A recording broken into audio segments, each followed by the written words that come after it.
Hili swala la mafuta. Lakini jambo ambalo nataka kuwakumbusha tu Watanzania ni jambo moja. Swala la mafuta halikuanza leo. Mwaka 1951 mpaka 1954 tulikuwa na crisis ya mafuta.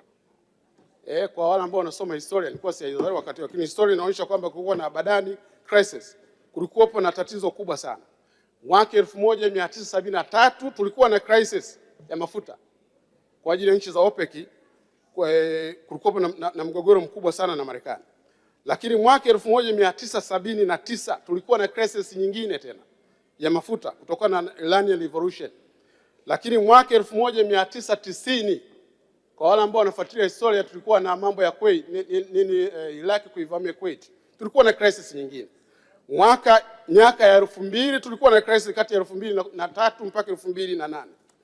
Lakini mwaka 2021-23 tulikuwa na COVID, baadaye vita Ukraine vikaongeza tatizo hilo. Na sasa hivi tuna tatizo hili la Israeli, Marekani. Sasa mheshimiwa mwenyekiti, ninachotaka kusema ni nini hapa? Crisis ni namna tunaweza kuchukua, lakini inatupa mwanya wa kufikiria tofauti. Kama taifa ni muhimu sana tukaanza kufikiria kuwa na reserve ya mafuta. Na Mheshimiwa Rais katika ile ameonyesha mwanga mzuri sana. Tunajenga farm tank pale Dar es Salaam, lakini kwa zingine ziko Mtwara. Zile ni kwa ajili ya storage. Lakini kama taifa ni lazima tuanze kufikiria kwa mawazo, tuwe na reserve ya mafuta. Tunaweza tukaanza na miezi 3, lakini baadaye tukaenda miezi 6.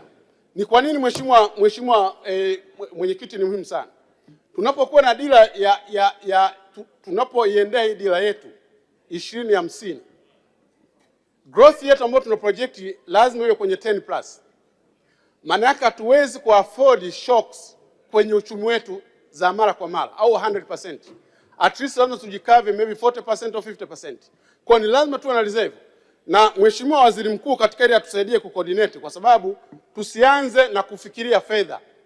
Tuanze na mawazo. Kwa namna yoyote nature ya mafuta, obvious hata financing yake itakuwa ni evolving. Haitakuwa pesa za kwamba unaziweka pale zitakuwa zinarudi. Kwa maana ya kujumuisha private sector tunaweza likawezekana hili. Lakini kuna lingine ambayo Mheshimiwa mwenyekiti, Mheshimiwa Waziri Mkuu alitolea maelekezo. Kwa maana ya Wizara ya Ujenzi na Wizara ya Nishati wakae chini kutafuta specification kwa ajili ya equipment zetu au vyombo vyetu vya serikali vianze kuona namna ya kutumia either gesi au umeme. Haya ni maelekezo mazuri sana, lakini ningependa tuende zaidi.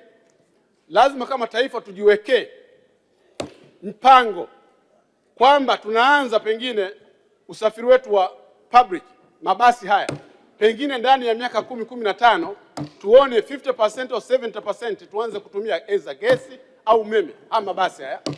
Hiyo itaongeza inapotokea crisis kuwa na tatizo kubwa ndani ya nchi.